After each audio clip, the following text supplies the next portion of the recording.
Yes, London. Yeah, if you can hear me, we do apologize. We're just getting ready to go live with this interview, so we do apologize for that. It's the Breaking the Spell show. You know how we do it each and every Thursday and Sunday. We are here to bring you the facts and only the facts here on the Breaking the Spell show. We must apologize for that slight interlude, slight misunderstanding in the studio. As promised on Sunday's show, and we've been pushing it out there, we've got the Ambassador Doosua York online, ready to go live with us. So we're just going to test the signal to make sure that everything's working. Ambassador, can you hear us? Yes, I can, brother. I can hear you loud and clear. Okay, brilliant. Okay, so we just need you to give a big shout out to London for us. Okay, we are live. London, family over there. My heart goes out to the family. I've been trying to get there for the last few weeks, of course. We know that the Olympics has taken over all the flights and put things sky high. So hopefully I can see the family in a few weeks after the Olympics. But until then, we have this great media outlet, Breaking the Spell. So we're doing what we can do, and I'm here now, and I appreciate everyone tuning in and listening, and I'll do my best to answer any questions. Right, most definitely. For those who don't know, and we're going to just introduce it properly, who we affectionately call the master teacher, Dr. Malachi Z.K. York, President York, has been incarcerated since 2002. I would prefer the ambassador to go through most of the finer details so he can give you in the most accurate way. One of these things that we as a people should be aware of and always strive to do is, support your own, as the DVD persecution of the righteous was just being played, and you heard the fact linking back to Martin Luther King, linking back to Malcolm X, saying that those who are pushing true righteous information out there, whether you agree with the doctrine or not, with the goodness in their heart, and they're pushing that information out there, those people tend to be always persecuted, and we have to be aware of this persecution. And in this case, they've now persecuted someone that is, in their own right, within their own jurisdiction, a sovereign. Someone from a sovereign nation, and this is what the ambassador is here to explain. But I'll let him take the lead to explain himself and explain the works that he's been doing on behalf of the United wu-nuwaupu Nation. Ambassador, please explain what's happened in the past and what's taking place now. Well, there's quite a bit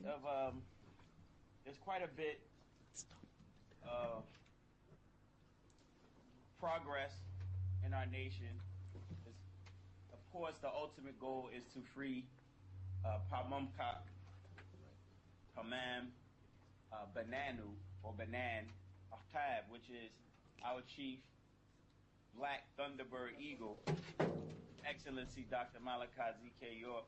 And, of course, we want to make sure that we give a shout-out to our president and make sure we let him know that we love him here in the UK, in Canada, in Trinidad, in London, and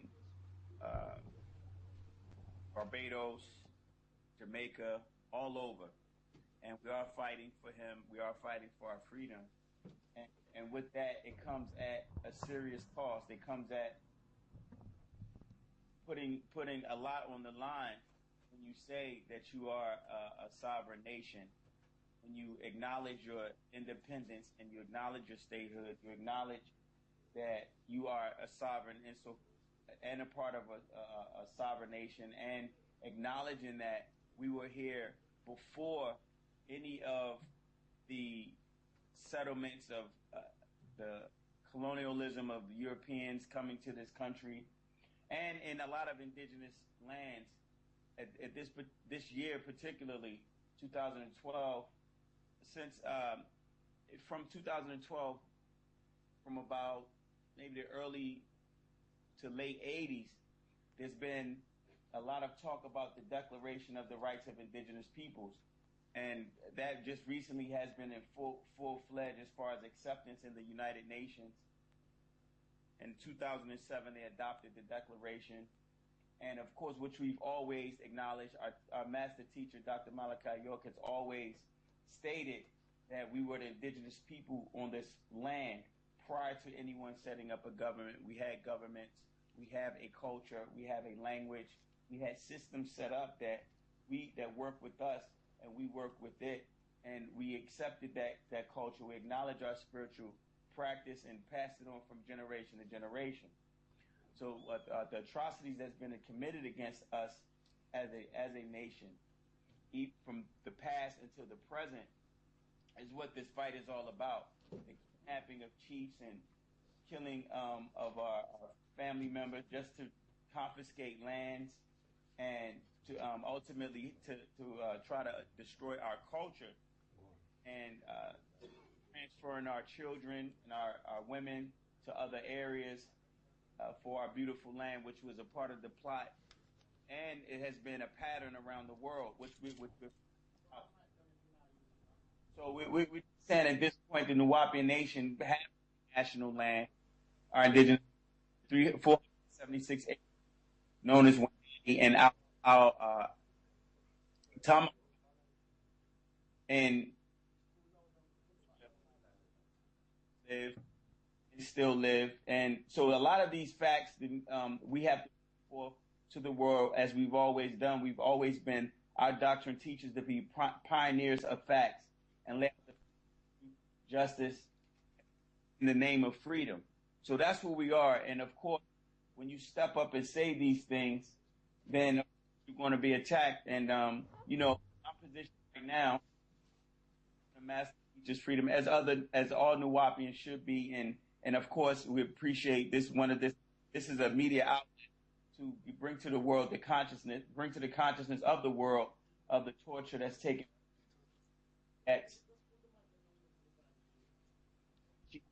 Can you hear me, Ambassador? Yes. Sorry, we perhaps due to the internet connectivity, we went in and out there. But if you can hear me, we do apologize to the listeners for that. So, please continue. We just lost you for a second. Okay. So I was saying that the indigenous, the rights of indigenous people. Indigenous means of origin, originating. We did originate wherever Nuwaupians, dark skin, Asaru are. We originate insofar as we've traveled across the planet. We've moved. We migrated. We navigated into land that were inhabited by us, and we met our people there. In the case of Native Americans, there's a lot of misconception in history that all blacks in the U.S. or in the Caribbean and in London as well, in the UK and other places, that we were brought there in a slave trade or what have you, but that's not always the case. Most of the time, if you really look into the origins of the people of the land, you'll find out that they are Nagaru, and we were the indigenous, as in this case here in the United States with the Native Americans, which our master teacher is stemmed from in his bloodline as a bloodline of York and being native of this land. And of course, we know that, there's a lot of questions surrounding that with his bloodline and his seed, his connection to Ghana, West Africa, and his connection to North America and the indigenous Yamasee, which means gentle people. So there's a lot of clearing of the facts that has to be done, which my job is to do, and I don't have a problem with it. And I take whatever persecution that comes with it, because we stand up, we stand for facts, we stand for truth, and it's a pleasure to be in this fight. It's a pleasure to be on the front line for this fight, because it means a lot to our ancestors. It means a lot to our present day Nuwaupians who are in the fight and have been fighting. So, of course, it's my honor and it's my pleasure. I'm not at all shifted by the what's being said. I address it all, and that's why I'm here. Most definitely. And we definitely do appreciate all the hard work and efforts that is being put into this push. One of the things that I want to do within this interview, I want to start from the top. And in relation to starting from the top, I'm talking from both aspects in relation to the kidnapping of Dr. York, for lack of a better word, as well as the top in relation to sovereign, how the sovereign nation principle works. As in, I want to go back to a historical part. If we start first and foremost with the sovereignty, so that our listeners out there, someone that's hearing this for the first time, saying, what is sovereignty? And how does it work? And how is it we, as for lack of a better word, we as black folks, we can start saying that we're sovereign to anywhere apart from Africa? We want to explain to them the migrational path of how these things work in terms of the Olmecs, those who migrated out of Africa to set up a civilization in the Americas, so that there's a greater understanding first and foremost by our listeners, so that they can start to understand what was claimed and what was being pushed, and where we were offended so greatly by what was done when Dr. Malachi York was kidnapped, or President York was kidnapped. Okay. Basically, when you deal with sovereignty, and a sovereign state, and I'm glad you stopped me, because I can get quite lengthy. So by all means, if I'm talking, I can't see you, but just stop me in the middle of what I'm saying, because I'll just keep going. So no problem. To know that. But, okay, we're here with you. Don't worry.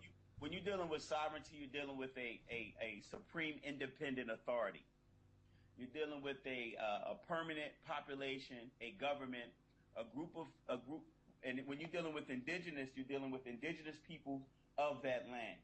So if you have a working system and a culture, and a system set up where you have a chief, a miku or maku, which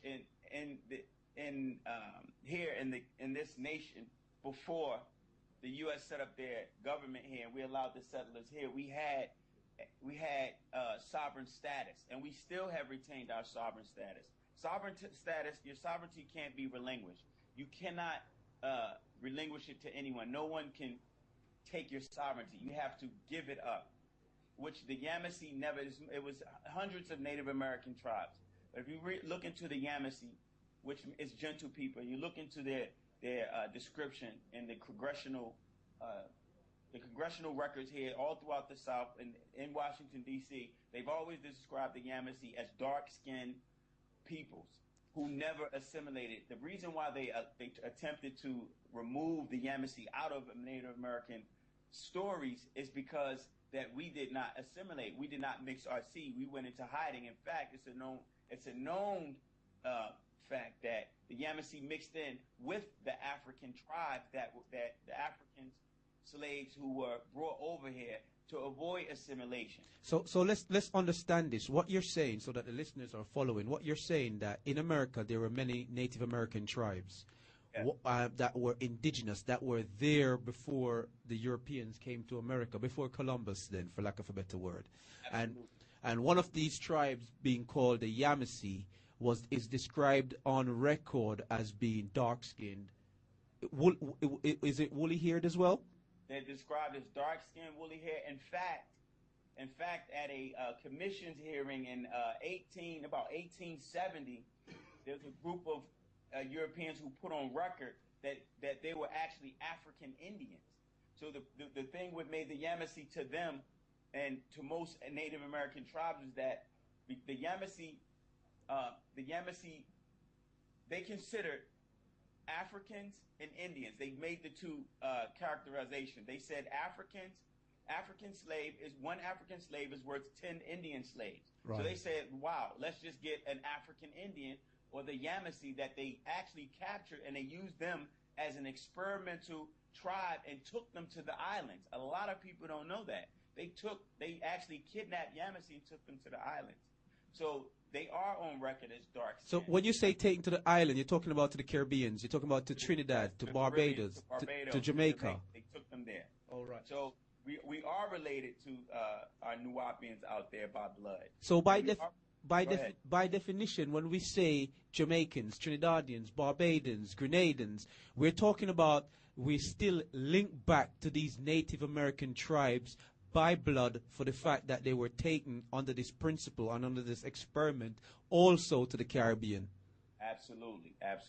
And they know that.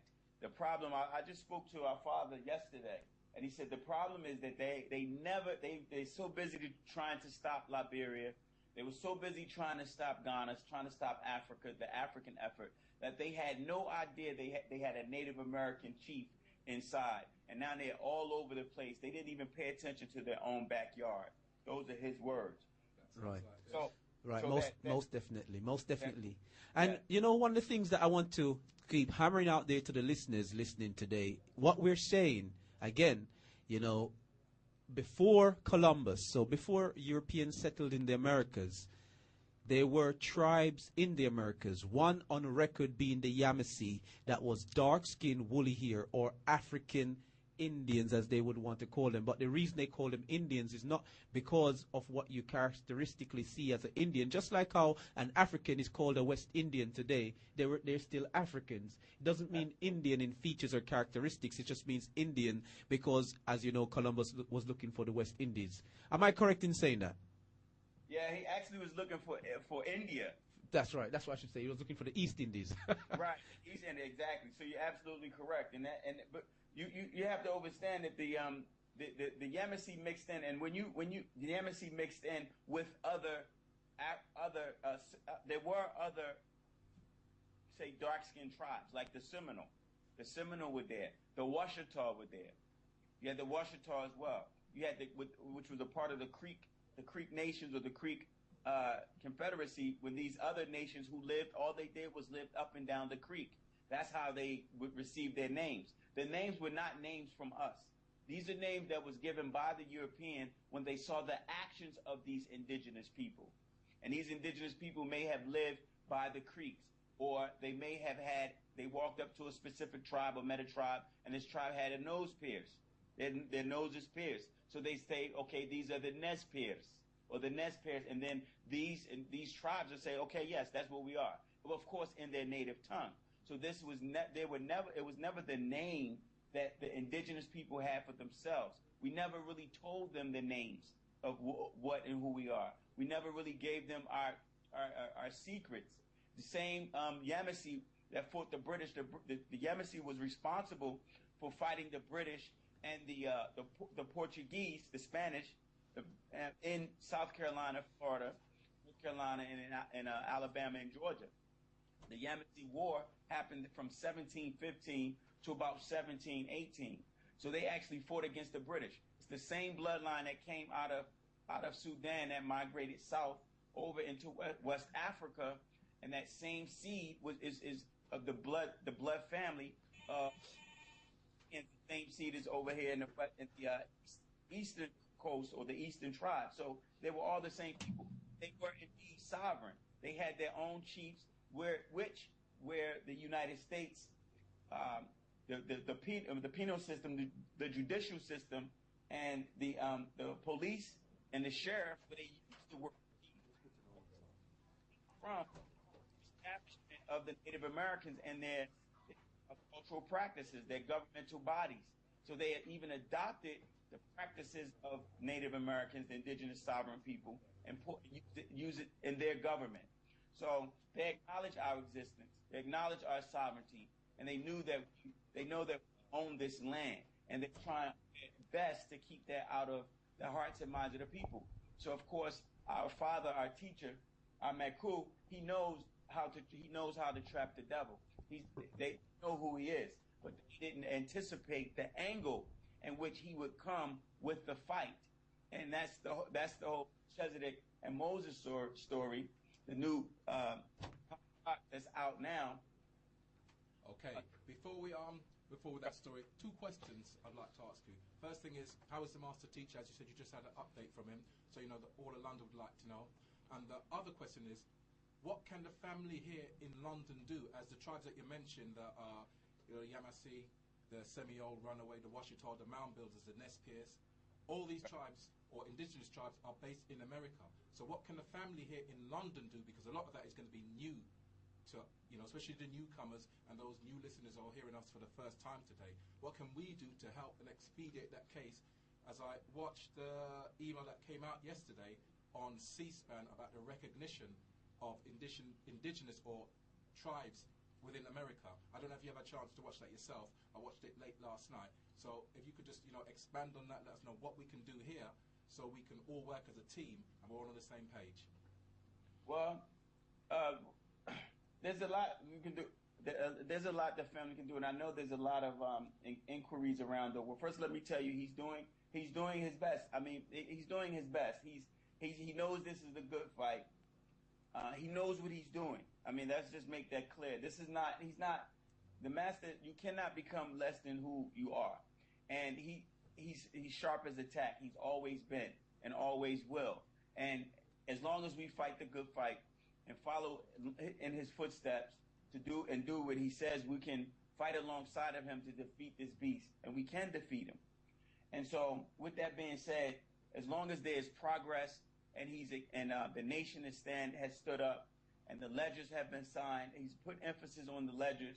We have to have those ledgers in so we can log it in our document, our governmental loggings here in the U.S. where his office is, his executive office, anything that comes from WUNW Radio, which is a way that a lot of people can tune in. I don't know if anyone received the emails, but we try to update the family on that station, UNN Radio, which has been converted to. So to educate our people and bring them up to speed, that's a media outlet that I open up the airways to. So to give our people what they need and bring them up to date and let them know how they can assist. Typically, it's just the support. As we follow what he's saying, what our Maku was saying, as far as the ledgers and staying in tune as one, and realize that y'all are indigenous as well. I'm sure everyone knows that the indigenous natives up in that area, the original were Nubians, were Nuwaupian, and we all are indigenous to whatever land that we come out of. Most definitely, and I want to highlight that again and recap that point and drum it home. When we talk about these people, when we talk about these Native Americans, these are people that migrated out of the Sudan in Africa, as the ambassador said, and this is the same tribe or family as when you talk about those from West Africa, your Akan, your Ashantis. It's going back into the same set of people, the same people. These people were also taken or also were brought to the Caribbeans, and likewise we migrated from the Caribbeans to the UK. So when we talk about sovereignty and getting this onto paper and get it recorded, it's not solely for those in America. It's not solely for those in the Caribbean. It's for every single person of that bloodline by characteristics and definition. Exactly. And we've reclaimed our right under our selected constitutionally seated chief. That's what we constitutionally seated him in 1992. June 26th was the acceptance of our Constitution. We've accepted and retained our sovereignty then, and with that, we have a right to our own government, our own independence. We have a right to be self-determined and practice any culture that we deem fit that's acceptable to our people, and we have a right to protect our spiritual practices and our resources and our territories. And even in international law, which is a whole nother aspect of our direction and where we're going outside of the jurisdiction of the court, which we've had such a hard time, but we laid the paper trail, which is something that our chief wanted. And that's why we took a lot of time to go into their court systems and put the torture suits in, to lay out claims against the U.S. in the name of the Yamasee and them acknowledging him as a chief. So we took the time to do that. So we're taking it to the international level now. And in the international level, in international law, as a state, as a nation, you do have the right, even before recognition. And this is something that we have to remember. In international law, statehood, nationhood, independence as a tribe does not merit, does not have to come with recognition, meaning you do not have to be recognized. And a lot of people say that. So are we recognized by the international community? That's not a criteria for independence. It's not a criteria for sovereignty, because sovereignty starts from within.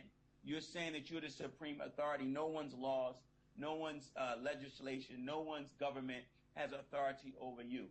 And as a nation of 30,000, we have the ability to make that claim. We have made that claim, and we are in that position now. All it takes is us to move forward and make sure they open the door to let our sovereign immunity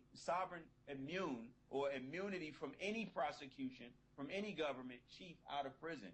Because by right, we have a right to have our president in our nation. No one can take that right from you. In fact, if you look around the world, international community, they won't arrest any head of state, because the international community acknowledges that that is a gross violation of international law. Even though they may see a head of state commit atrocities against humanity, they may see them suppressing the people, they cannot infringe upon the government seating of a president. The same with us. We have that same right.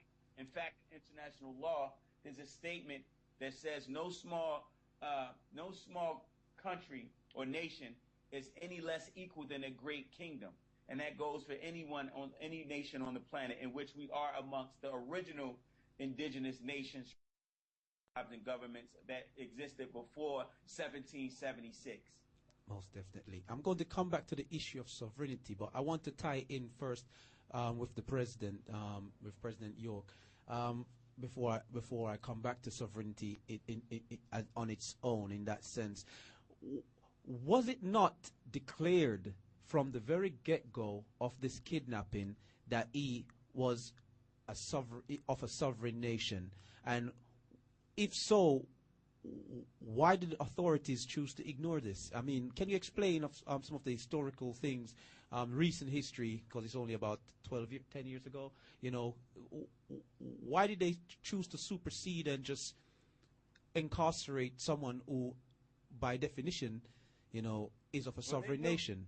They know who he is. They knew that where we were going with it, as he said, with all the 30,000 people who were part of our nation, and it is a part of our nation, and the direction we were growing tremendously. We're growing at such a fast rate that they had to do whatever it took to get him off the street. And you have to know the dynamics of the demographics of the areas in which he was incarcerated. Of course, down here in Edenton, in Georgia, where native indigenous, the tribes existed, the Yamasee, Georgia was a known state it's a state known for going out its way to confiscate indigenous land. In fact, anyone can look up the Trail of Tears. They'll know that it started in Georgia.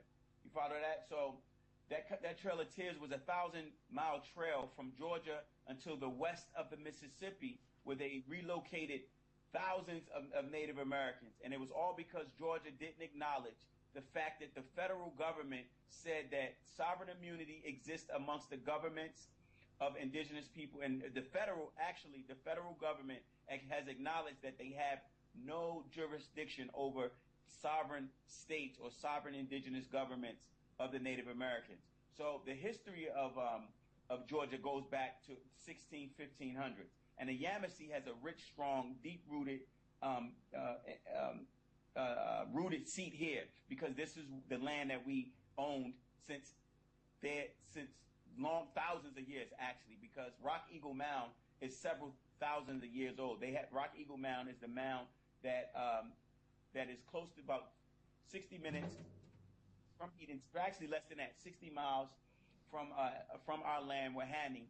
And you see it on the pictures of with our chief, the eagle. You can see it from the sky view. Where that eagle is Rock Eagle Mound. It was built about 2,000 years ago. So that's why we relocated here from upstate. So he said it on the record. He said it on June 30th, 2003, when he stated in front of Judge Hugh Lawson that he was a part of a sovereign indigenous nation, and that he is acknowledged by the government, and that they had no jurisdiction over him, and that he was being tortured, and they totally ignored it. The reason why they ignored it, they looked at him, oh, he's nothing but a black man. wrote a few books. They didn't do their homework because their whole thing was based on racism and discrimination. So they didn't even weigh the fact that this man possibly may be telling the truth. It's possible we are indigenous nation. It's possible they've never seen the likes of anyone, any black person in this country or around the world. Well, it's typically this country, come forth and organize a group of people, namely wu-nuwaupians ourselves, to do and to stand up and do right by our own people. And we were not on a revolutionary movement. We were not talking about going against the government. We'll be fools to say we're going against the government physically. But to establish our sovereignty was something that he placed on record, and he knew that eventually it would come to light again, and that we would be the ones to fight on that behalf. And he put it on record several times. He put it on record in 2004. He put it on record when he was incarcerated. He told the arresting officers who he was.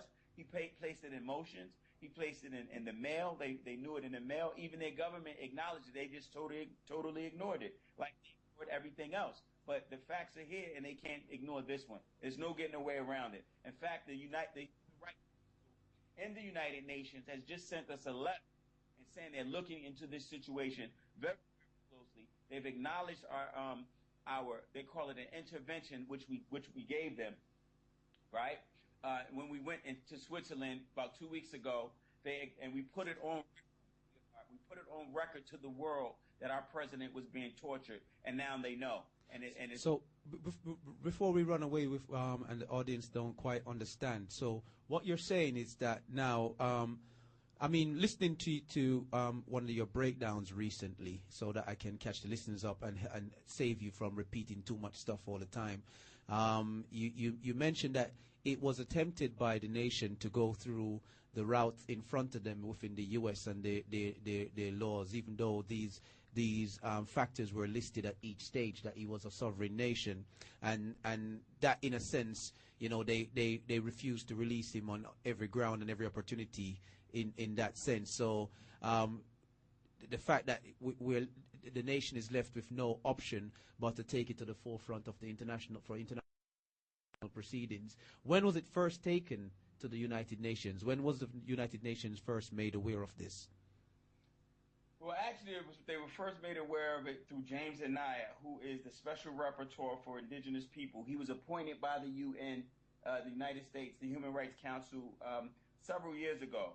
And it was brought to their attention, matter of fact, just recently in like May or June, where it was brought to this attention. And mind you, the good fight that our father is talking about just recently came to the forefront. And a lot of people, that's why a lot of people are puzzled. And they're like, well, where did this come from? Why is it didn't just pop up. And we want to make that clear as well. It didn't something that just didn't pop up. It's always been there. But the problem is we had people, of course, who were involved in our nation, who were planted there, and people know this around the world, and we want to make sure that we set the record straight with that, who were attempting to sabotage different aspects of his fight.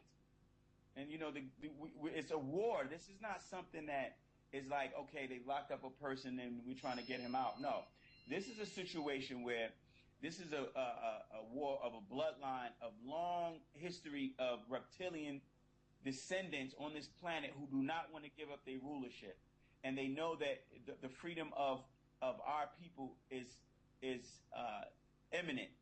And I mean, is matter of fact, when you say the freedom of our people, you're saying the end of his rule, and they know that. So they know that there's only one being that can accomplish that: the freedom of us. So it's deeper than just we're a freedom fight. It's a little paperwork. The governmental bodies know. The whole world knows. And so with that being said, him putting it on record and backing off of it, and then saying now come forward with it, and now go into the international community, they were put on notice several weeks ago, but the actual application was placed in May 14th. It was put in the international courts, and so now we're going back and forth with them because of the the unprecedented part of this case, meaning that no indigenous nation has ever come forth to bring a case against the nation or the government in which that suppressed them. This is the first time this has happened. So, of course, it took them by surprise, because we're saying that, no, we're not going to your courts to ask you or to settle this dispute, because we've learned in the past that they settled the dispute in their favor. Mm-hmm. They've always made decisions based on their judgment and outlook on us. But now, the international community and the acknowledgement of indigenous people and their rights, by right, we have the same leverage as any other nation, any other state to bring a case against them, and they know that. Mm-hmm. So trying their best not to acknowledge it, but there is no way around it. Nature is saying this is a must. Most definitely. Most definitely. And one of the things that I want to highlight so that our listening audience knows, I mean, I've said it already in terms of that we're all linked into the same family, but not many of us can show that link through inheritance and blood link. How is the President Malachi York, how is he linked by blood, and how has he demonstrated that he's linked by blood back to these Native Americans to show that he is who he is in that sense, to be able to claim sovereignty in this way, and guys, that links back to the Sudans and Ghana? Okay, well, okay, good. That's a good question. Ghana has a Jemisi tribe there.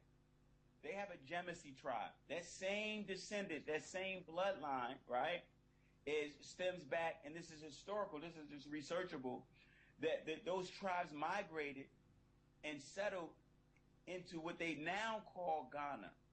All of these countries and all of these lands are what they're presently called.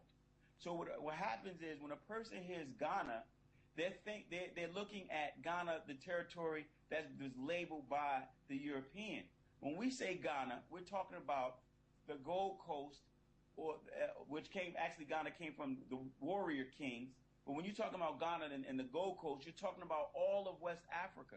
Ghana, ancient kingdom, stemmed all the way up into what was called the Sudan. Now, when you look at the Sudan, every historians know that Sudan was actually all of Africa. That's a known fact. It was known as Aswad or Asudani, which is the land of the two blacks, where the word Sud come from, or Aswad, which is black.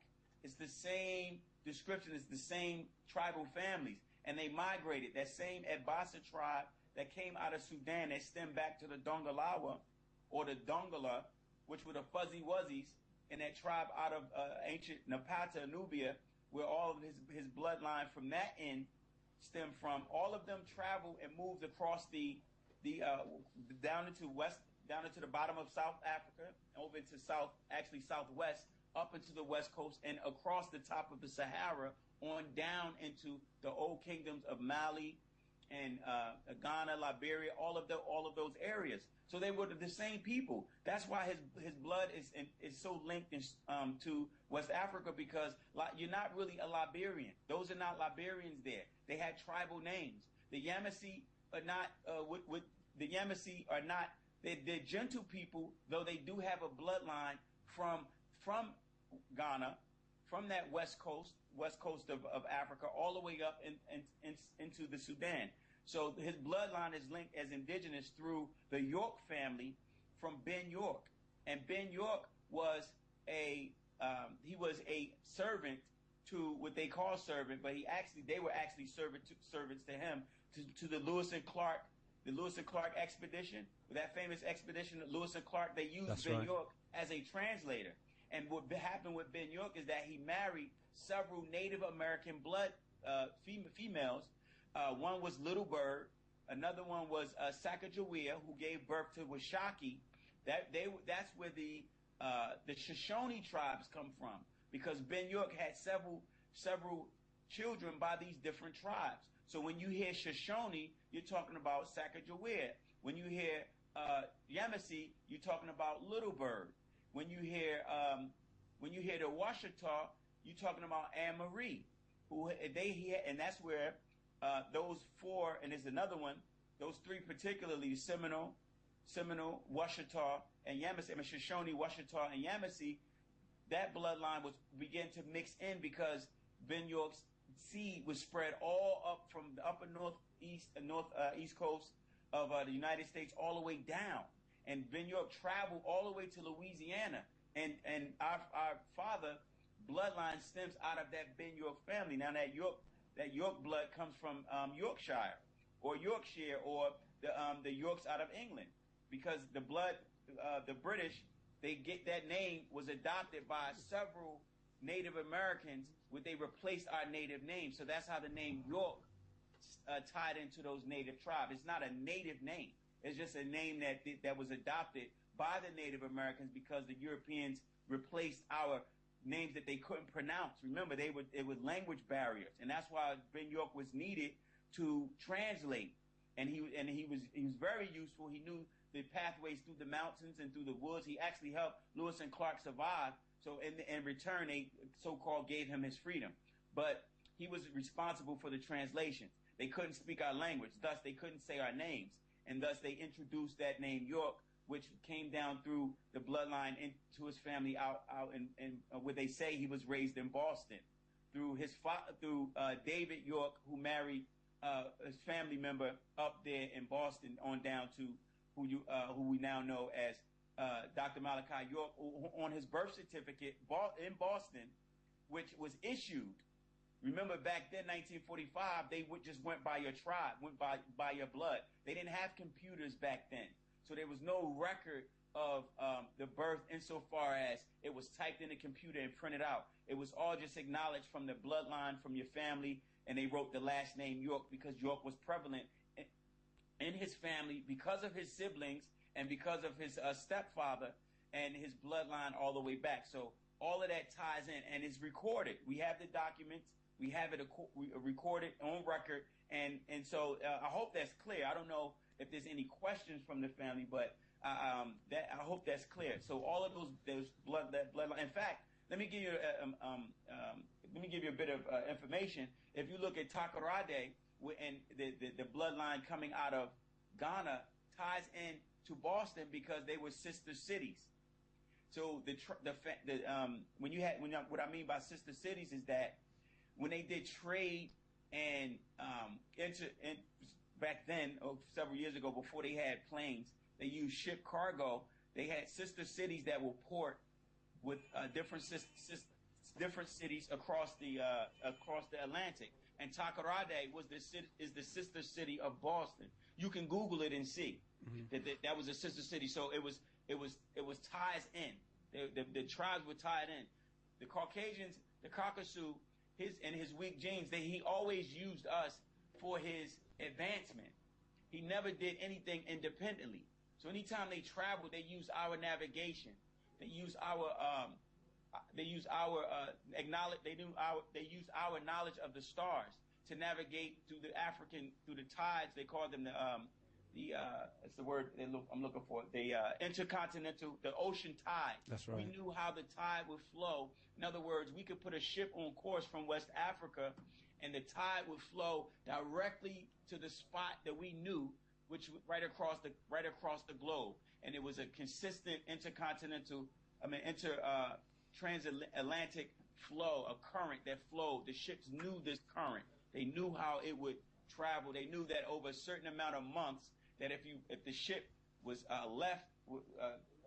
docked or undocked from the West Coast, it would travel to a specific spot in America, and if it left America, it would travel to a specific spot in South America. They knew those tides, so the Caucasus used us in that sense.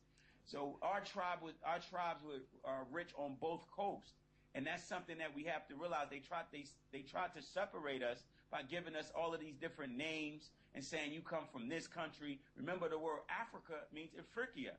It means to separate and divide. So they purposely did that.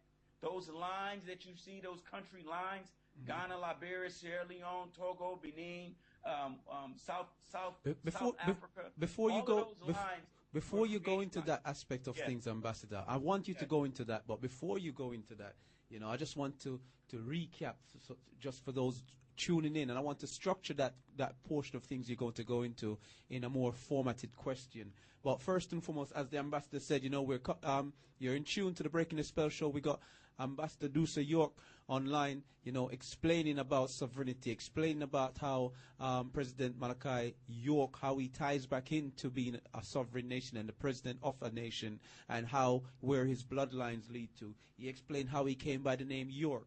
He explained who Ben York was in terms of the Lewis and Clark expedition, and how they tie back into the Shoshone, the Yamasee, and the Washita tribes. All these things have been explained, in detail. But in terms of looking at it from the lines on the maps in Africa as they give it to us, or even independent countries. Some people saying they're Jamaicans, Trinidadians, rather than looking at it as one tribe, one family. The question I want to ask it, and the way that I want to structure it, is how is sovereignty different from nationality? Oh, that's a great question. And that's the way I want you to explain it, so that people can start understanding what we're pushing and the information in terms of the levels of where we're coming from. Okay, I understand totally. Okay, sovereignty is it's a state of existence. It's not your nationality. You can have a nationality, right? But you're not considered your own authority. Our nation is a sovereign nation because we do not fall under the rulership of any other government, any other established authority. We have one authority, and that is Chief Maku. That's right. Who is our chief, Black Thunderbird Eagle, Dr. Malachi York. He is the sole authority accepted and voted in by Wapians. And that differentiates between, you have some nations right now that are subject to the rule of other countries or other nations, that they're not sovereign because they have to go, we're self-sustaining. Sovereign is that we're self-sustaining. We have the abilities to sustain ourselves. We have the ability, we have our own economy, meaning we have our own products and things that we can, our own sustenance, and we can do for ourselves. We don't need any outside influence or any outside help or foreign aid. So by right, we are sovereign because of that that independence, that self-governing, and that lack of dependency on other nations or states. And a nation, state and international law has 4 qualifications. Right? And those qualifications, you have to have a permanent population. You have to have the ability to enter into relations with governments. You have to have of course, a land. And the other qualification is your declaration or your government. But I say government, your permanent population and ability to go into relations with other governments. That's the definition of a state. And a state is, you can be independent as a state. You can declare your independence and sovereignty as a state, and other nations do not have to recognize you. That doesn't mean you're not who you are. It doesn't validate who you are. A nation, on the other, in another sense, you do not have to necessarily have a government to be a nation. You can be a permanent population on a specific land and have a common nationality, but it doesn't make you sovereign. So it's two different terms. Technically, it's real technical in it, but it has to do with your location. It has to do with your historical, your history as far as your establishment and how you came about. So there's other factors involved as well, because if you're looking at the last 20 or so years, you had 20 new nations come into existence. Look it up. There's actually 20 new nations that came into existence in the world today, recognized by the international community. In fact, one of them is Russia. Russia,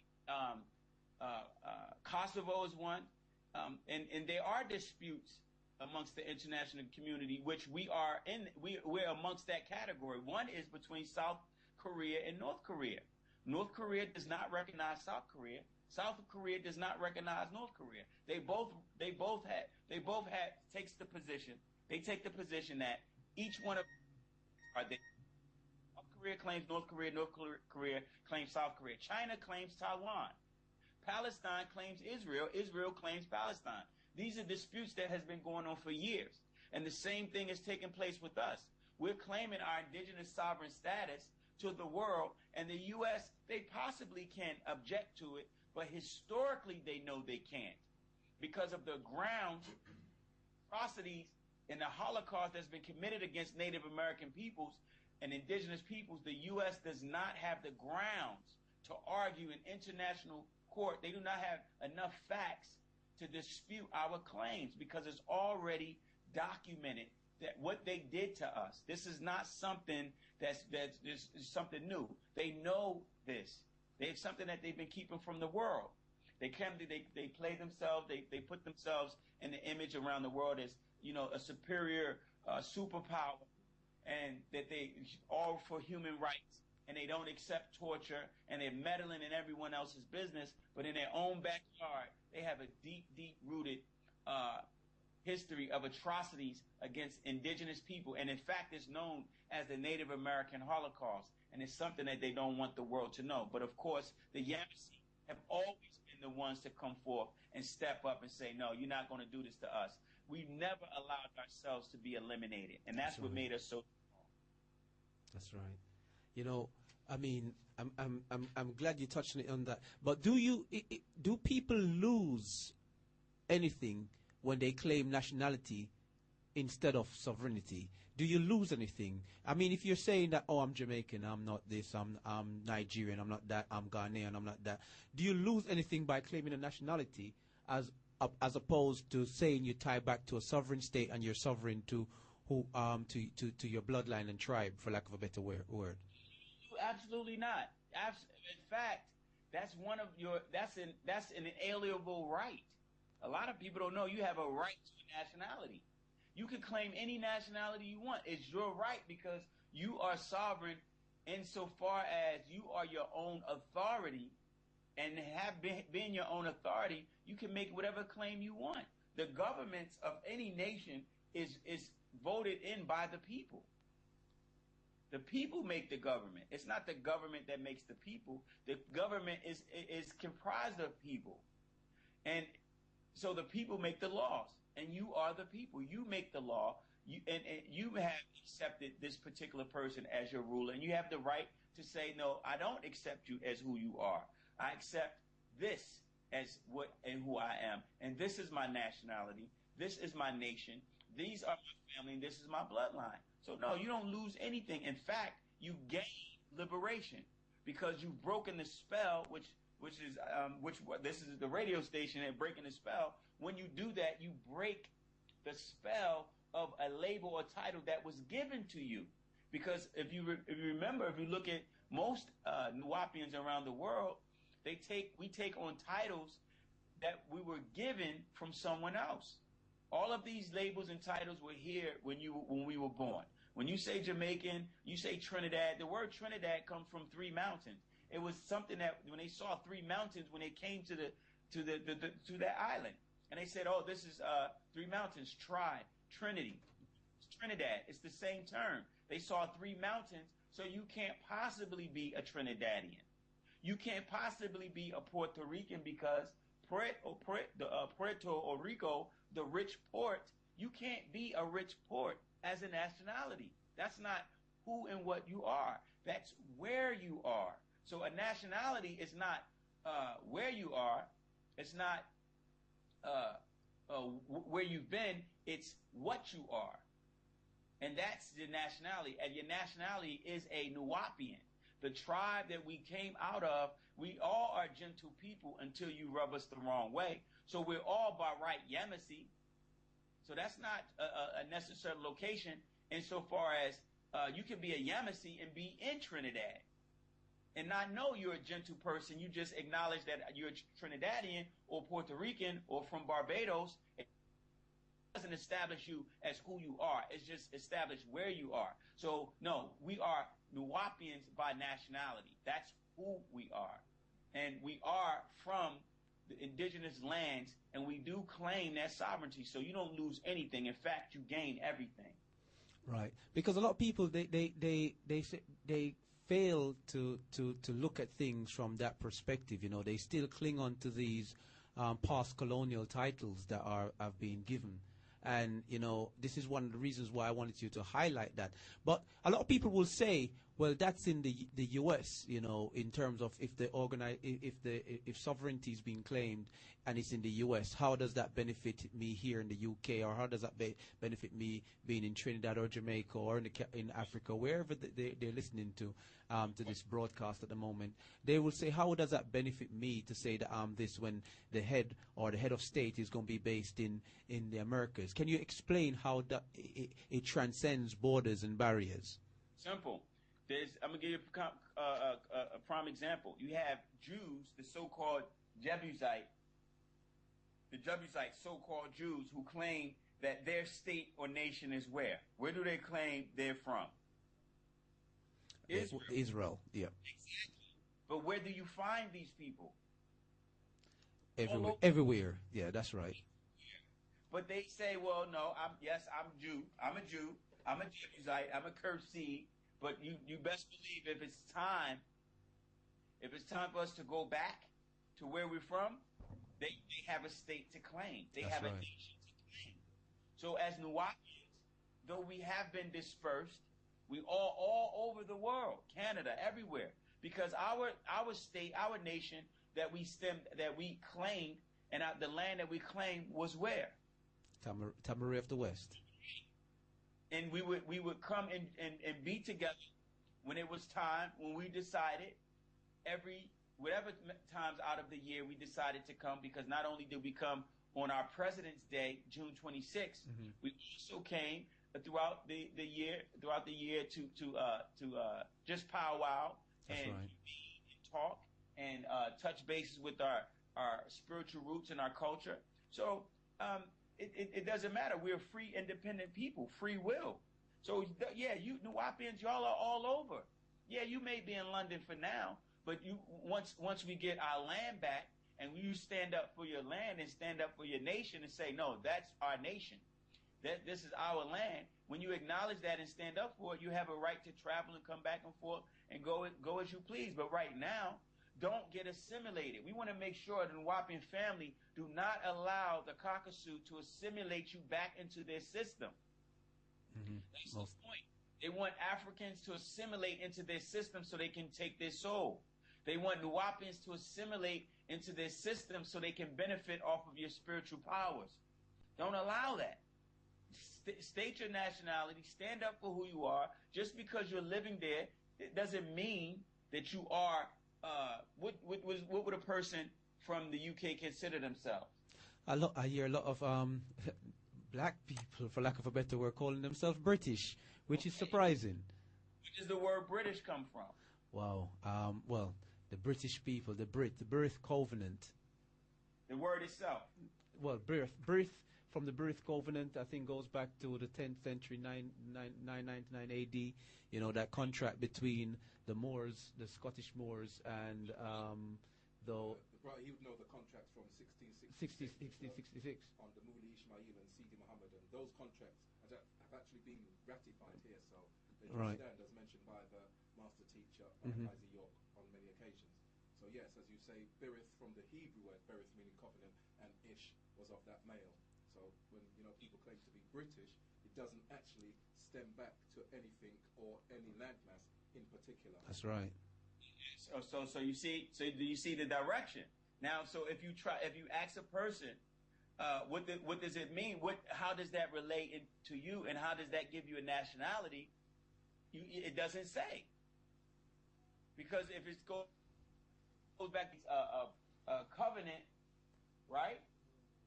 So if that is the term, then how does that explain who you are? It doesn't. Most definitely not. If you look at the terms, that we pick up, it doesn't tell us who we are. Nowhere on the planet does it say who exactly we are. Africa doesn't tell you who we are. It's a description of separated people, but it doesn't say who we are. Who are we? We are Nuwaupians. By spiritual science, the spiritual practice, and what's in your genetics, that's who you are. As a Nuwaupu, as a person that lives, that was born, you were born a Nuwaupian. You were born using reasoning. That's inherited. Right. That's a right. So by right, you are Nuwaupian wherever you are. It's just a trick of the devil. It's a trick to make you assimilate, to fall under the spell and make us think that, okay, with this, with that, because we have lost our identity because of his superiority imagery that he places, his trickery inside of the media, inside of movies, inside of advertisements, inside of radio, magazines, books, everywhere you find his image. That's right.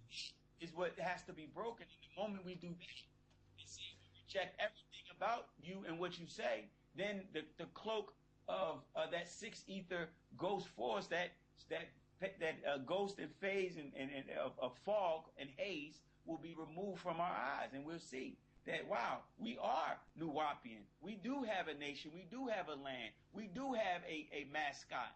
You know, our national mascot is the Bennu bird. And that Bennu bird it means to build, from the word ben, to build.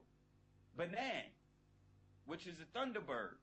That's our bird. Our sacred word is huhi, meaning free will. We have national colors. In fact, we have a pledge of allegiance.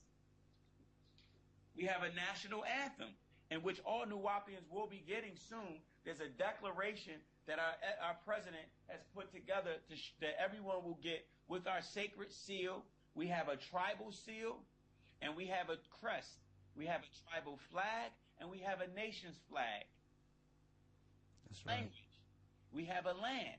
All of that is established. This is not something new. So as long as we online, every Nuwaupian worldwide, as long as we stay in tune with that, as long as we just do our research and stay logged in to the family and logged into our president, stay online with him, we'll be okay. That's right. I want to highlight to our listeners, this is a Breaking the Spell show, and you're listening to Ambassador Doosua York breaking down the principles behind sovereignty and nationality. You know, at the moment there's a massive push on behalf of the United Nuwaupian Nation, you know, in terms of getting our president from behind prison's door, Dr. Malachi York.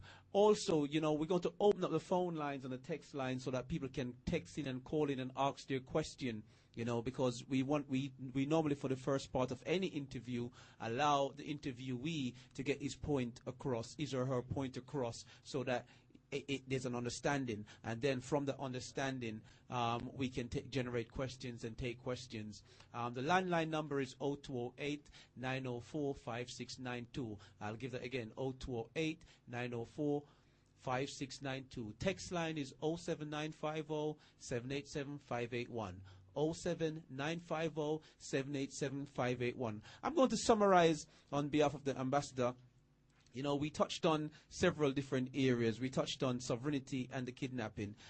In terms of sovereignty, you know, a supreme independent authority, that's what it means, you know what I'm saying, and ties back to being indigenous as a people, you know, people of a specific land, meaning that you're indigenous. And in our sovereignty, you know, most people that are sovereign, they have a chief or a miku. You know, you have, you know, when you call yourself sovereign, you can't lose your sovereignty. Someone can't take it away from you. You have to give it up. You know, so we're a sovereign people, and this is something that's been hidden from us since so-called colonialization and so-called slavery. So, as a sovereign nation, are we not due some reparations then? We're going to ask that question, you know, and you know, in terms of tying back to the different bloodlines in the Americas, under the different tribes, the Yamasee, the Washita, the Seminole, the Creek Confederacy, the Mound Builders, you know, whatever names, those tribes that were described as dark-skinned and woolly-haired, meaning that they, for lack of a better word, had African features, right? Those same tribes, those same people that were brought to the islands, talking about your Jamaica, your Trinidad, your Barbados, all the islands, the Caribbean, right? as well as those same family that had migrated from the Caribbean here via the airplane or via the banana boat, to get to the UK, it's still the same family. If you take it back into Africa, you're talking about the Sudans, those that migrated back into southwest and into the west of Africa, the Akan, the Ashanti, is still one family, one bloodline. So we're saying, leave out the names they've given us through colonization and so-called slavery. Leave out the Jamaican. Leave out the Trinidadian. Leave out the Nigerian. Start referring to yourself according to those tribal titles, or go by the nationality under one umbrella, which is being authorized now, which is what the ambassador is dealing with the United Nations and those bodies. Nuwapians, under one president or one chief, one Miku. Right? So that's what we're dealing with, and that's what he's explaining. And he's explained the bloodline of Dr. Malachi York in detail, in how he ties back into those bloodlines all the way around. And that's what the interview's been about. We're going to jump to the text line. The first text is from 491 that says, is there somewhere on International Court website where we can research and see reference to Nuwapian documents submitted to International Court? Okay. At this moment, what's happening with the court is that because this is, let me explain to you how powerful what we're doing is. Because this is the first time, and they don't have a case in their history since 1927. The International Court actually goes back before then to the Permanent Court of Justice. They don't have a case that they can compare this to. Because this is the first time, again, an indigenous group of people that was thought to be annihilated. You have to remember that the U.S. never anticipated Native American tribes forming as a nation as they were prior to their colonialism. They never saw it. They never anticipated. They in their mind, they eliminated the Yamasee, they eliminated the Choctaw, they eliminated the Shoshone, the Seminole. They eliminated all of them and got the land and moved on and created this nation that they made appear as if they built from the ground up, and that's not true. So they never thought that the Yamasee tribe of Shoshone, Wichita, Creek Nation will come out, develop, rise out of the ashes, and say, this is who we are, and build their nation, their government, their state the way that they did. So it's unprecedented, because indigenous peoples around the world have never been recognized, because the superpowers that suppressed them were responsible for creating the United Nations.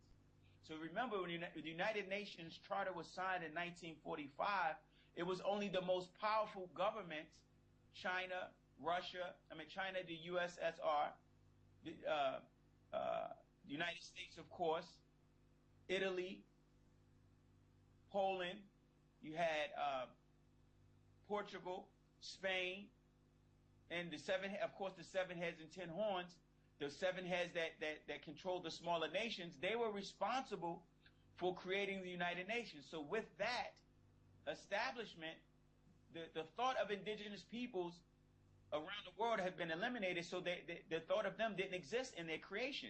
So the cases that were brought to the International Court were only based on the nations that signed the charter. This is the first time indigenous people, a nation, a sovereign nation, retained sovereignty, come forth and say, no, we are part of the United Nations as well. We are part of the world stage as well. We're part of the international community as well. So they're like, where did these people come from? Especially dark-skinned Yamasee coming out of the U.S., never been. In fact, in Switzerland, when they saw the Yamasee there, we were the only dark-skinned people there. Everyone else, indigenous person, were from Caucasus to mixed breed. That's what they saw. We were the darkest up there. So so you have to remember that this is still a fight in the International Court. We're fighting to have the case heard by a particular judge. We're going to have the case heard by a particular judge, and we have to, which is being done now. There's still a lot of work being done. And that's why you may now have heard any updates since 2 weeks ago, because paperwork has to be drawn up to establish why the International Court has jurisdiction. They want us to show them, and it's never been done before, how they have jurisdiction, because there's nothing they can go by. There's no court. In other words, in any other court hearings, judges typically go by a case law that they can refer to that says, oh, yes, well, we had this situation before in 1988. This is the proceeding. This is how it went. Let's refer to this. Okay, let's move forward. But in this stage, at this point, an indigenous nation coming forth and bringing a case against the United States or another United Nations member, right? They're like, where do we find this case law to determine how to proceed? They can't find it because it hasn't been done. So we have to show them how they have jurisdiction, because according to them, we are not a state. Just for 941 that text that messaging. When was it that you guys were over in Switzerland? Was it at the court? Well, the courts were not in Switzerland. The international.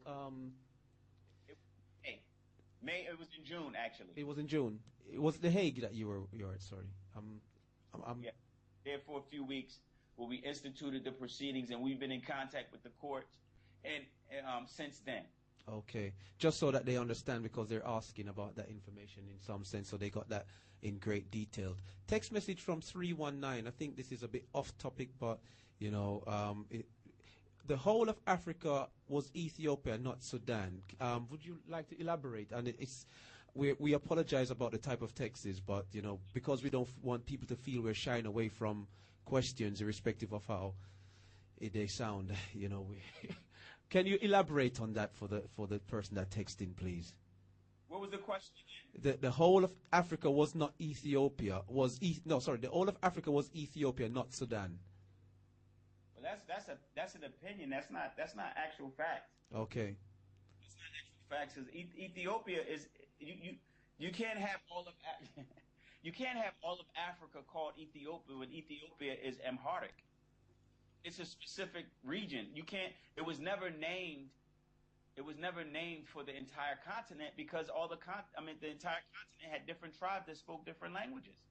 So it's impossible for it to be called Ethiopia when the ancient Egyptians, the Tamarans, didn't speak Amharic. So they couldn't use the term Ethiopia.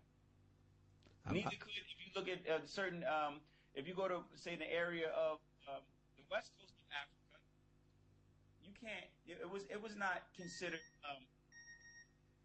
It was not considered Ethiopia. So no, it's a site of one of the oldest existences, but it was not called. Actually, Ethiopia is from Gizik. Let me correct it. Not Amharic, but they're similar.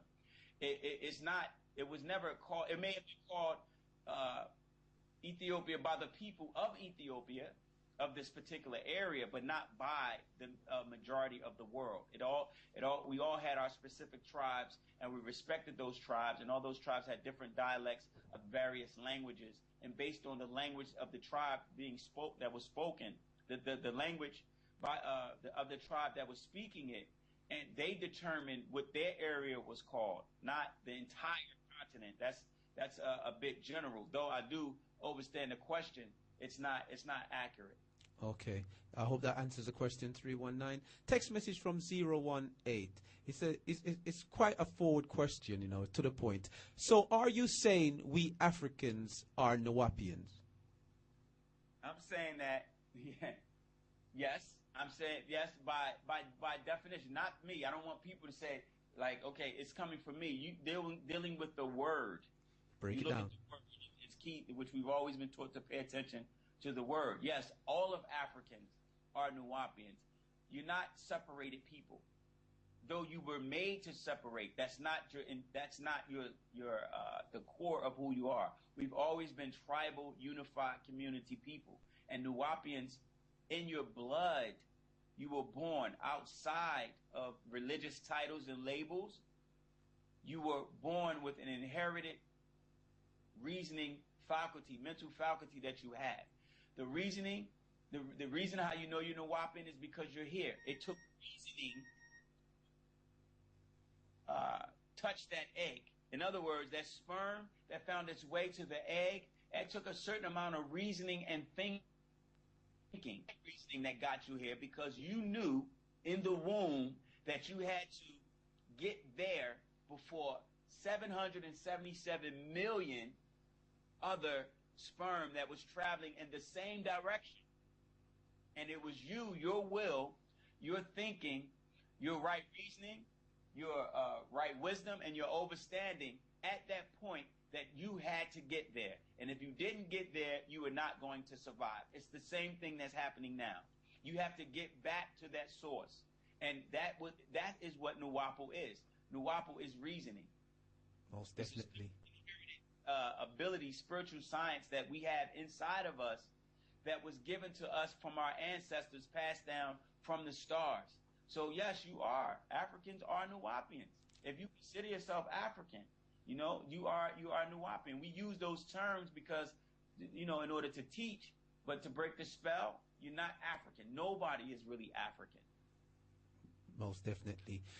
Remember, it's the Breaking the Spell show, and it's all about getting your questions in. That's how we function. You know, we don't shy away from the questions. Text your question in, call in with your questions. The landline number, 0208-904-5692. I'll give it again, 0208-904-5692.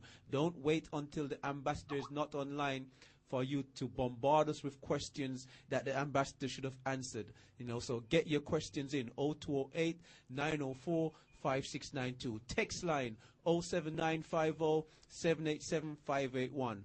07950-787-581. We got a text message here from 941. He said, it's a good question. Do you lose nationality, i.e. British, American, etc., when claiming sovereignty? What about passports? Some Jews still claim to be Americans and travel as Americans but are still considered Jews. That is in part the question. Okay, can you repeat it again, please? I'm sorry. So do you lose nationality, i.e. British, American, etc., when claiming sovereignty? What about passports? Some Jews still claim to be Americans and travel as Americans but are still considered Jews. Well, what happens with that is that they're taking advantage of their sovereignty. Being able, when you are a nation in a sovereign state, you have the ability to go into relations with other nations. Then by right you can engage in that type of institution. You can which we did.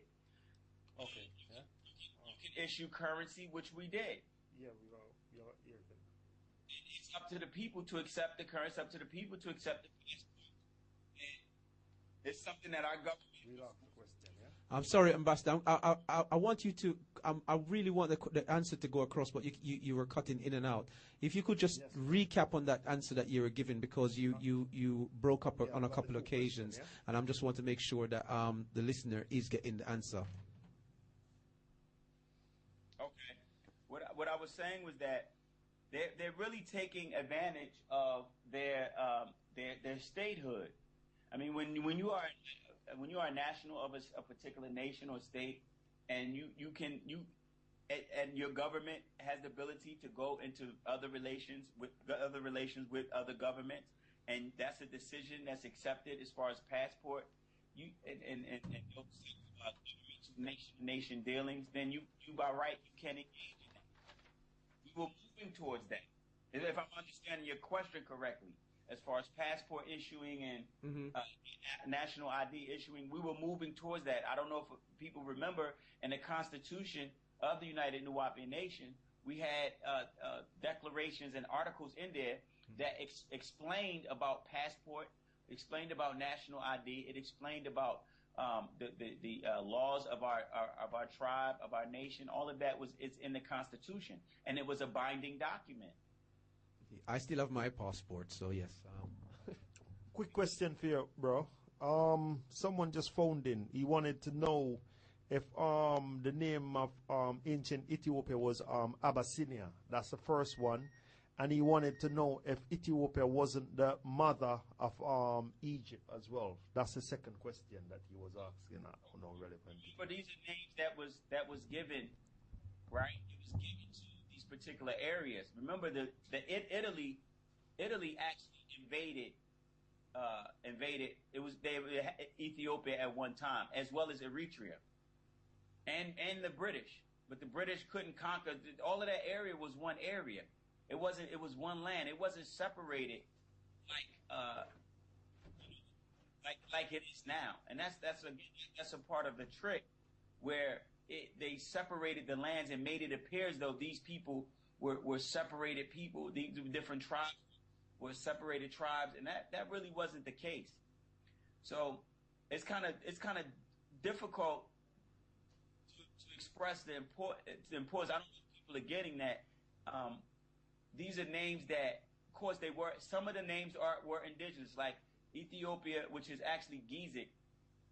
It borders Eritrea, and Eritreans and Ethiopians, though they attempt to appear to people as if they're not the same, a line cannot distinguish you. An imaginary line cannot distinguish people.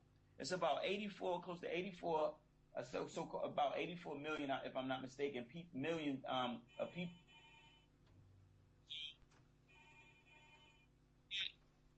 It was not the name of the entire continent, and it definitely was not the name of a particular area. It was drawn that way in order for them to be a part of the League of Nations. So what you're saying then, in principle, so for the person that called in with that question, you're saying that basically the names are what people are overly focusing on. Yes, the landmass was there, the people were there, etc. But they shouldn't overly focus on the names because of the invaded principles on the names that were used at a certain point. Exactly. And these names carry on today. So in the minds, it's birthed in the minds of the people when it's introduced as Ethiopia, but it wasn't the way it's introduced as Ethiopia to people not modern day, but at one time it was known as Cush. Right. If you use the biblical aspect of it, it was known as Cush, and that was known as the land of the blacks. Right. It wasn't a specific area. It all stems back to Cush. Egypt stems back to burnt faces. Egyptos, actually, which means center, not burnt faces. They became burnt faces, or Aegyptos, the three European countries that invaded Sparta, Rome, and another country, Rome, Sparta, and I'm not sure the other land that invaded Egypt. So those names are just terms that they over the time, different instances that picked up. Then those titles, adjectives of those places, but it wasn't the name, the original name of the place. Can you tell me to turn his radio on? I'm sorry, Ambassador. We've got a live caller that we're going to take. We're going to take a live call. Caller, you live? Yeah. So what's the direct name of the ancient Africa then? What was the original name? Can you hear me, Ambassador? Yes, I heard him. He said that. What's the original name? Right. By who? It depends on who from what perspective are you talking point from? Of view. Now, as the ambassador is explaining, caller, what he's explaining that it's a tribe, and at certain times. So there's no real original name for the continent. Hold on, I'm going to let him answer. I'm just explaining. When you say from the African point of view, you're talking about different tribes. So different tribes may have had different names at different times. The head of the tribe, then, yeah. Life began at the River Nile. So that means the whole Ethiopia Kushite Empire was the beginning then. No, not necessarily. But I'll let the ambassador answer. Yeah, according to the Bible, it talks about Ethiopia from Genesis, yeah, to Revelation. So that means if you're going to say our words is from different people, from Greeks and this and that and whatnot, yeah, that means there is no real truth then. There ain't no reality. How that means the truth no, is caller. So I can tell him, I hear his question. I understand what he's saying. He sounds like he may be involved with Rastafari, and I'm not sure. I'm not judging him, but that's a lot of that. when you're dealing with Ethiopia and being the original land, what they're doing is they're isolating. That's the word I'm looking for. They're isolating our people to a specific area. And then they say, well, from this point of view, this specific area, all of Africa was called Ethiopia. That's not the case. Because if you go let's go back to... So what is the name then? That's all? Let him answer, caller. I will have to really kill the call. Please let him answer. All right. Okay, go ahead, Ambassador. Well, okay. From whatever perspective, let me go back further than that. When they came, invaders came to the dark continent. Let's use that because we're speaking English right now. When they came to this dark continent and they saw these various cultures and people, right? Depending on the language that the person... So you say we never had no culture before the white people come? Is that what you're trying? Go ahead, Ambassador, finish. What I'm saying is that the names that we pick up, the names that we have picked up in our lives, being whatever age, from 2 to 70, these are names that was given to the people there. The original seed did not use terms that foreigners gave us. We didn't use those. If you spoke Arabic, right? There are languages that came before Arabic. If you spoke Arabic and you saw that there was a land of black people, wherever you found them, they would be the land of the blacks. You would use the word Sudan. So at one time, all of Africa was called Sudan. At one time, it would have been known as Kush or Ethiopia to those that were there and to those that came upon that land. But if you were a Kushite, if you were a Sudanese, if you were a Ghanaian or from the land of the gold, then those terms were not indigenous terms. That's what I'm saying. They were not indigenous to who and what we spoke and who and what we are. We didn't call, in other words, if you live in Africa, you wouldn't say we're going to the land of Sudan because you were there. So we don't need to say I'm going to the land of Sudan if you were already on it. So these are terms that's given from someone from the outside looking in, not from the inside looking out. Right. So I hope the caller understood that that the names that he's using are names that are of people looking in rather than names of people looking out. I think the caller is gone. Okay. We'll move on to the next text message. But that was well explained. I don't think I have nothing to add to that. Text message from 446. What is the origin of the word Nuwaupian?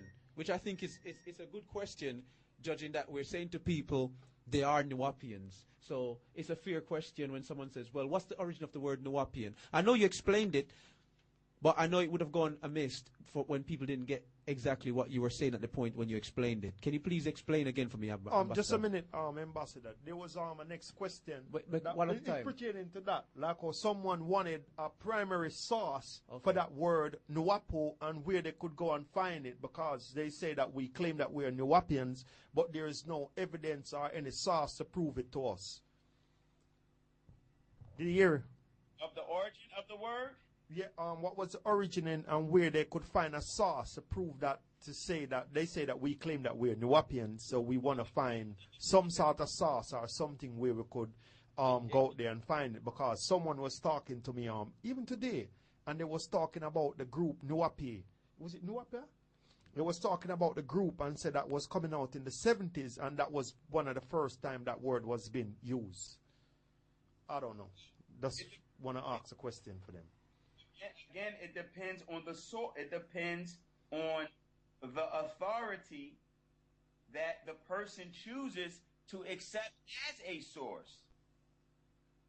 Now, you remember, everyone has their own authority on who they consider the source of all knowledge. Some people just use Webster. If they decide to go to Webster, and Webster came after Nuwaupians, then they're not going to get a definition there. And the reason why our master has kept that the word nuwaupu, the definition of the word, the true meaning of the word, not the surface meaning, the true meaning of the word. The reason why he kept it sacred and secret is because whenever a person hears it, they would have to come to the source. And the source is Dr. Malachi Z. Nuwaupu is a science, which we are nuwaupu. It's a science, our spiritual science. It has no origin insofar as source that you can refer to in Caucasian information. You won't find it in any of their books because their time frame only goes back 6,000 years. So you won't find it referenced in their documents. You can't find it referenced in our documents, in our recordings, in our papyrus, in our inscribings, because it was the way that we lived. We lived by knowing. We lived by facts. We lived with other sciences as well, Asaru, wu-nuwaupu, and those sciences there, we had them. But when you deal with nuwaupu and the science of sound right reasoning, it's something that's in you. It's not something that's defined in a book that you can go read from a Caucasian who came after you and named you everything except what you were. The source of the information is our president, Pa Mumka. He's the one that introduced the word. Thus, he's the one that you will have to find where you will have to go to get it defined the way it should be and not what other people is interpreting it as. But the science of who we are, the right reasoning, the right knowledge, the right understanding, the factual, the test that knowledge has to pass, evidence, the reasoning, and the proof there, that has to be established in the hearts and minds of yourself. You as a person, when you stand and you say, that's a fact to me, you accept it as a fact, and it has been proven as a fact. That was the way ancient Tamarans, Africans, for lack of a better word, lived before the invasion of those religious doctrines. So by what you're saying, then, Ambassador, is in principle, if someone wants the root of it, they'd have to ask the president directly. But in principle, those who are living a lifestyle of facts, going by what's been proven factually and through research and higher level reasoning, that in definition is someone who would tie under the principle of nuwaupu, because that's how our ancestors lived, and that's how we should be living. Absolutely, it's in you. It's not something that could ever be defined, because it's more spiritual. The spiritual powers that you have was never defined because they were infinite. And that spiritual power was inherited through your DNA, through the practices, your environment that you were in, where you were, what you accepted, who you were around, the food and the food that you ate, the liquids that you drank. All was a part of releasing that encoded DNA that allowed you the certain mental capacity and the conscious level to think on a higher level, to where you could accept the beings who introduced nuwaupu to you on this planet. Nuwaupu goes back to millions and actually trillions of stars, to our ancestors way from back then, when they descended down here and gave us our way of life, introduced that way of life to us, and planted it in our genes, planted it in our seed. Which goes back to the example that the master teacher explained, that you were Nuwaupian before you were anything else in the womb. So you dealt with, matter of fact, you dealt with supreme reasoning, not even right reasoning. It was supreme reasoning. So how would I collaborate nuwaupu to someone apart from what you have just explained, said goes back all the way through the DNA? Or would I give somebody else something to collaborate what I've just said to them, to say that you're a Nuwaupian apart from that? You know, most people always look for a primary source. When you get some sort of information, you could back it up somewhere or collaborate it somewhere. How would I do that? Well, you have to refer to our civilization that we built. You have to refer to the pyramids. the sciences of the pyramids, the fact that it's obvious we had or knew something more than anyone else on the planet. We obviously knew how the stars were aligned with the planet, the 24,000 year cycles. We obviously knew how Orion's belt lined up with the Giza Plateau and how to build those 3 pyramids there, and all up and down in the Sudan and Nubia and Napata. We obviously had a higher level of information because we were cloning. We obviously had a higher level of information if we used lasers and could cut those 2.5-ton bricks that nobody could cut. And to this day, they can't duplicate how we did it, but we know exactly how they did everything and built all of their edifices and all of their buildings. We know that, but they can't explain to us how we did it.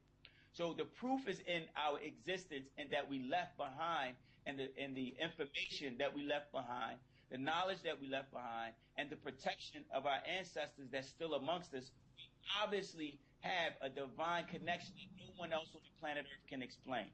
So when you present those certain facts, amongst other things, in our scrolls, in our right knowledge books, and our various series, when you present that, right, and present that evidence to them, the evidence is there because we left it there. We left our faces on the walls to show the people this is who we are, and these are the individuals that built it. This is the society, the ancient builders, the ancient Egyptian builders, the original Masonic order. All of that ties back into us who were the first inhabitants on the planet. So when you present this type of evidence, overwhelmingly they have to bow down to the fact that you have something that no one else has.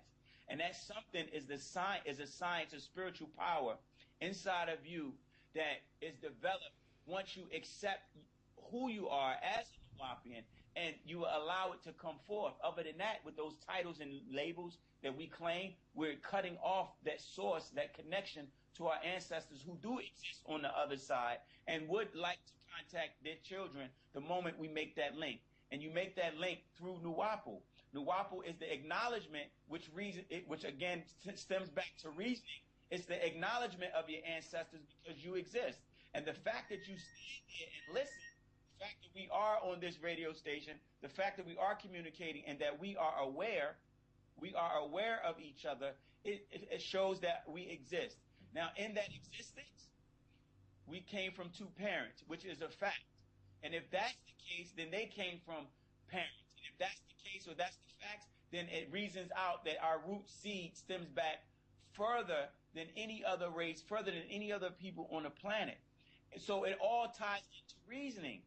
Everything that exists now ties into reasoning. Nothing that really exists you can't separate from reasoning. Right? Reasoning is the mental faculty, is this conscious, the mind that we have to bring things into existence. That's right. And that was introduced to us by Pa Munzal. So the definition of the word, the true meaning of the word, he really, what he's saying, he's never really given it. He's never really given anyone the definition of it, though he's given explanations. He's given just examples of it and what we can do, because we built Tamaray, we built our land there, Egypt of the West. That was a small fraction of our mental powers. He hasn't really exposed us to the real sciences of wu-nuwaupu. And it's constantly changing, because of course there's different levels of the spell.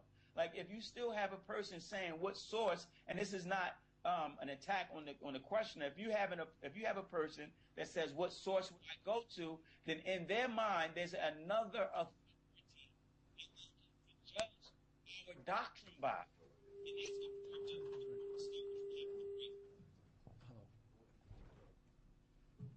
Hello, can you hear me, Ambassador? Yes. Sorry about that. We lost you for a second there. Caller, if you could call back. I don't know what happened. You got disconnected somewhere along the line in trying to transfer you over to ask you questions. We got quite a few questions, and I wanted you to touch on, before I go to the questions, I wanted you to touch on for me what this has triggered in the U.S. I mean, I was listening to your broadcast the other night, the one that went on for around 3 hours, and I felt you didn't even scratch the surface of the information you had to give about the amount of so-called Africans or fellow Nuwaupians that are incarcerated in the U.S. Illegally, not just our president, but you mentioned several names, and you gave several different nationalities in terms of from different the African diaspora. There was quite a few people there. I just want you to touch on in terms of what this has triggered and what you're now realizing the breadth and the detail behind this work and how important it is for every single person from African descent listening. Well, what I've realized is that we have a monumental task, because you're looking at a system that for years has suppressed millions of people. Indigenous people have been killed. Even Africans even in modern day times, Africans, for lack of a better word, from various countries have come here in pursuit of the so-called American dream. And they come in pursuit of the so-called American dream. They caught in a legal system because of the ignorance towards the laws of this country. They caught in a legal system that they have no clue that is out to suppress all Africans, or was built on the suppression of Africans. So they end up in a quite peculiar situation. And reaching out to them, finding out about the injustices is beyond anything that I could have imagined was taking place. And the fact that one person, we have almost 75 to 100 petitions from different African nationals who are asking us to assist them in bringing a case against the U.S.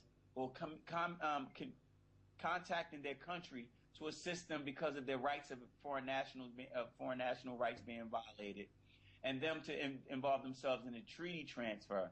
And it's just ironic that none of these things has been done with African nations, especially with the treaty transfers. Now, a treaty transfer is simple. It's saying that African national incarcerated in the U.S. would like to go back to their nation to serve out the rest of their time, to be close to their family. Do you know there's no transfer treaty with any African nation with the U.S.? There's none. So with that taking place, we have a lot of injustices that we have to bring to the forefront and help our people, because we are the ones that have to fight for the freedom. We have to do it. No one else is going to do it. If not now, it's going to be never. We're at the end of time where things has to change. Things will change in our favor. And if we don't step up to the plate to be responsible enough to take responsibility for our other indigenous families, African Nuwaupians on this planet, then we're doomed. If we don't take that responsibility. So we have to free ourselves. We have to free those fellow indigenous people, Africans as well as Native Americans, out of the judicial system, those that have been hurt, have been lied on, have been discriminated against, have been abused, their rights have been violated, as well as prioritize our fight for our president to free us even off of this planet. So it's big. When I sit back and think about it, sometimes I get overwhelmed. I really get overwhelmed because of the distance of our family and the dissension that's amongst our family.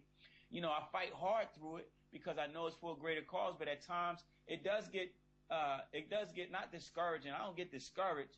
I do get disappointed more so because of the lack of unity when you hear certain things, as far as particular people speaking against the master teacher, even coming out against me to try to discredit what the master teacher is asking of us, not discredit me because I'm nobody. I'm a fellow brother. I'm family member. I'm one of the fellow brothers in the fight. I just have a particular job, but they try to discredit the messenger so they can discredit the message from the source. So that becomes a problem. It's not something that we dwell on, but it's definitely something that is a fight as well. So when you have all of those elements involved, it takes strong people, strong Nuwaupians to rise up out of it and come forth and say, all of that doesn't matter, because ultimately at the end, we all in this together. Decides to come out against the world, and he release his wrath against the people that worked with him, when he turns on them, then everyone will be coming to Nuwaupians for help. And we have to remain strong and stand strong as a nation, as a sovereign people, free will and determined, and continue this fight.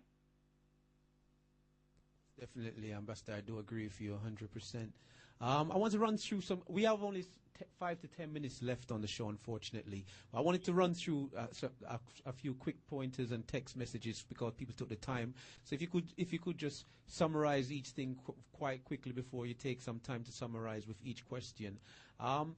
Question from Aisha. Or should I say, yeah, Aisha. I wanted to thank Ambassador Doosua for the hard work on behalf of the family. I know there are very many ways to support, but I wanted to know how you guys are managing with finances. Where can the family send money to with certainty that the money will go to the works you guys are doing? Well, now that's, to me, and I appreciate the support. I appreciate even the offer. And it's not something that I'm saying that we don't, that our family, the tribe, the nation doesn't need. But what happened, and what we've been taught, what I've been taught by our father, me specifically, I have always been taught to do for self. That's right. Create businesses for our nation, things that we can all involve ourselves in, support our own. We buy from each other, sell to everyone else. So my attempts to eliminate the strain on financial donators, they're people who donate heavily to the nation. And I didn't want personally to ask any particular person or any family or community or group of our fellow Nuwaupian Nation members worldwide specifically. So the radio station was created with a subscription for $10 a month, where you did have access to the archives of all of the classes that our master teacher has put out. And right now, the radio station is still up. It was sabotaged. Really, it was attempted to be sabotaged. So I backed off of it because I saw the positive effect of where we was going with it, that it was going, and the amount of resistance that came back. So I backed off of it. I realized it was really powerful outlet. It was something that was needed. It actually launched last year, June 26th. It was just a beautiful thing. Everyone was involved. We had the He's Innocent show. We had the children's story time, etc., and questions and answer class. The radio station has never ceased to exist. But what's on the radio station, if people would like to purchase classes, again, it's in the download section, and we'll be putting up a lot of classes there from which will help us understand where the master teach what he was saying in the 90s in reference to our indigenous status. Those classes are there. Factology versus theology, you can download those classes, and that financial purchase will help assist in the fight. And there it will eliminate us asking, or eliminate anyone asking for money or funds, because oftentimes when that comes up, people often say, well, it's just about money. And you hear those things, and we want to eliminate that. We want to mend those wounds that people have felt over the years because of the effects of our government being in exile and our people being spread all over the world and our president being incarcerated. So we want to try to eliminate, help heal those wounds. So that's the direction. If anyone wants to help, they can simply purchase a class. I mean, it's a bookstore here at the embassy. The radio station is here at the embassy. We fight. Your legends are coming here to the embassy. So, I have quite a bit of responsibility for myself, but this is something that I live and I would die for. So, of course, if people want to support that more, they can go right to UNN Radio, go to the download section, and purchase classes. I mean, there's hundreds of classes that will be available. So any one of those classes will help assist because, and it will help you as well. It will help you get close to the master teacher as far as the doctrine that he's been teaching since 1967. It will help you get an understanding of the various schools that he took us through. And it'll also help at the same time, help the nation assist in moving forward legally with the fight. So I think that's ideal. I think the family agrees that it's not a financial burden on everyone, because the acts. I'm not saying that we're not in for donations, but I don't typically want to solicit like that because I don't want our people to be discouraged because they think it's about money. Our people have been damaged enough, and I love my Nuwaupuan family. I love my nation. I love our president, and I don't want to hurt anyone. Being in the position that I'm in, I have to be very careful what I say on the air. I have to be very careful what I say on Facebook, regardless of how people come and slander at me. I have to be careful that there's children that's paying attention, there's women. So, I put myself in, I'm in a position where I have to be mindful of that. So, I mean, I will not get on the air and ask for money, but I will say if you want to support, then support the radio station. It's something that's been started up by the nation. You go on there, you can become a subscriber. I mean, and if you have 1,000 people purchasing one class, then you can see that everyone's $5 helps for the bigger picture, and it's not a financial strain, and everyone helps each other. I want to run through it quickly before we wrap up. Apart from filling and sending in the ledgers, what can we in the UK do to help the efforts? And where can the ledgers be found for those who are interested in learning more about this process? The ledgers be found as far as, what do you mean found? I'm sorry, like... there's a lot of listeners that are listening. This is the first time they're hearing this information. So where can they find the ledger to actually read onto what it's saying and what they would be signing up towards, and what in terms of sovereignty and so forth? That's clear. That's clear. The ledger basically is you're making a claim that you are Nuwaupuan and you have accepted your president, Dr. Malachi York. You've accepted him and you voted him in, and you accept him today. I mean, some people voted him in then, and some people accept him now as their president. So that's what the ledger is saying. And he's saying everyone should sign, children, women, people who are upset, because there's a lot of disgruntled Nuwaupuans out there. He said, be upset, sign the ledger. After you sign the ledger, you can go back to being upset. He's saying that it's important. He said that if you don't sign this ledger, he said you will be sorry in the end. He said you will be sorry because this is his nation's ledger, where he vouches for you once he's free in the world stage, and he says, who are your people? He can pull out the ledger from every individual and show them that, yes, these people supported, my people supported me at this time. So that's the importance of the ledgers. Now, the ledgers have been circulating through email. We will have them on the site within the next few days. So if you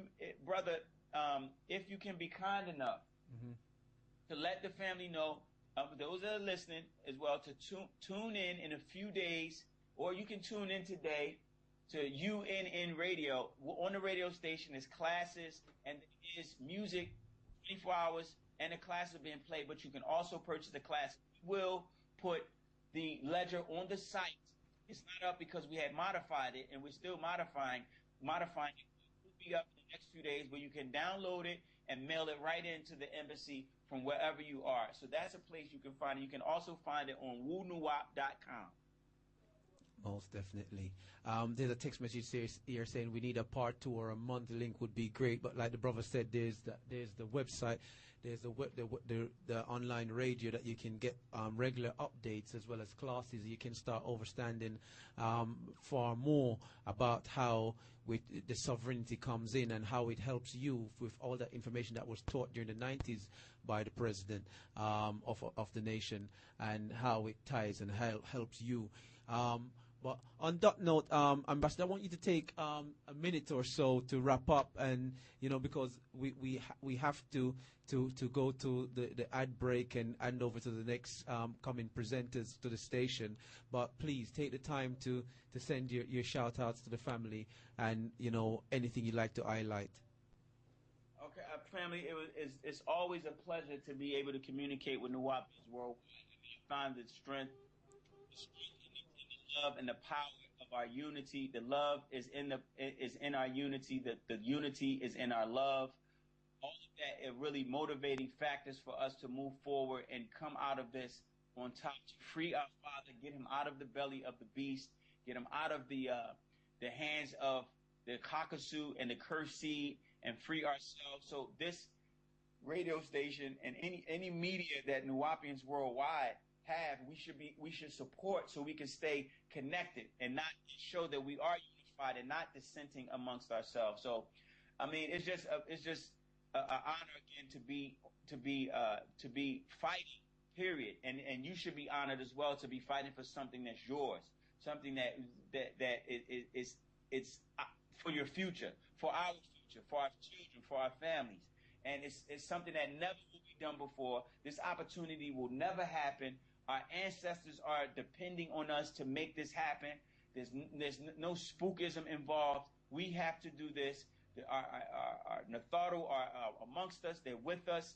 They're relying on us to make sure that we free ourselves, and in that we are freeing them from the other side. A lot of them died in slavery. A lot of them died fighting for this same fight. And we have the opportunity to do what we must in order to make sure that we usher in this new cycle on the right foot, on our accord, on the shoulders of Nuwaupians, on the shoulders of wu-nuwaupu, speaking our language, having our land, having our president, and defeating this beast and breaking the spell. So I appreciate the time, I appreciate the love, and I appreciate the support. We appreciate it. I'll send the love from the family to Pa Mumcock, our president, His Excellency Dr. Malachi ZK York. I'll definitely send him the love. I'll let him know that the entire UK London family tuned in. Everyone is on the same accord. He loves to hear the unity. He loves to hear that everyone is working with each other. He doesn't want to hear anything other than that. I won't bring that to him. So I'll make sure that it's all positive, and we make sure we stay tuned in. I mean, we're going to give regular updates on our radio station continually, and just again, I appreciate it all. Most definitely, and thank you for taking the time out to come on the show and explain what's going on to the family. One of the things that I would like to say, over the past 3 years of being on this radio show, we're constantly being asked the question, what can we do? You know, the beast is too strong. What can we do? And today, we've answered that question, and we've made every single person listening know how they can do and how they can win right now. And if they don't want to, it's on their heads. But this is what we can do to make a difference to our existence and our children's existence to come, and our ancestors, because through us they will live again. You know, and this is what the brother means when he says we have to do it for our ancestors, because through us they will live again. You know? So I would like to take the moment to say that, you know, that now there is an answer to that question that people have been constantly asking, because over the years we've been saying study, research, okay? But on that note, Ambassador, thank you for coming online, and we look forward to having you again on the Breaking the Spell show with the family. Which we will definitely be arranging with you to come back on. So thank you. Once again, I'll make the recording of this show available for you this evening. I'll send you a link so you can download it. It can be added to the various sites. I'd like to thank you for myself, because I know we're up early in the morning, late evenings to get this arranged. It's been a great show. It was a pleasure to be a part of the show. Also in the process of, you know, setting the show up and getting everything in place. As I say again, we will